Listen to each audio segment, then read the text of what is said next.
આજે આપણે છે ને ઘઉંના લોટ ભડકાના લાડવા બનાવવાના છે. તો આપણે ભડકું કાઢી લેવાનું,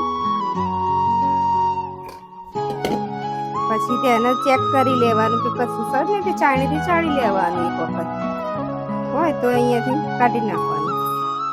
પછી તેને હે ને ગરમ પાણી નાખવાનું અને ગરમ પાણીથી લોટ બાંધી દેવાનો અને પછી આવા મુઠિયા બનાવી દેવાના. મુઠિયા બનાવ્યા પછી તેને ગરમ તેલમાં એકદમ તળી દેવાના અને આવા લાલ થવા દેવાના. જેથી તેનો સ્વાદ મસ્ત આવે. થઈ ગયા છે ને લાલ. હવે તેને ભાગીને આપણે અંદર મિક્સર જારમાં તેને દળી દેવાના. મિક્સરમાં કર્યા પછી તેને એકદમ આવો એક કકરો લોટ થઈ જવો જોઈએ, ત્યારે તેનો સ્વાદ એકદમ મસ્ત આવે છે.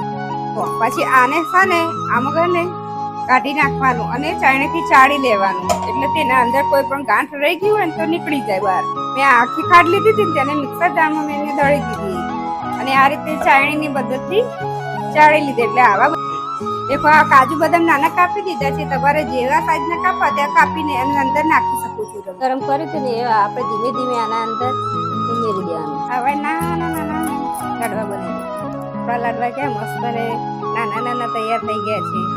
તો મેં બનાવી એ રીતના બનાવશો ને તો તમારે આવા પણ બનશે.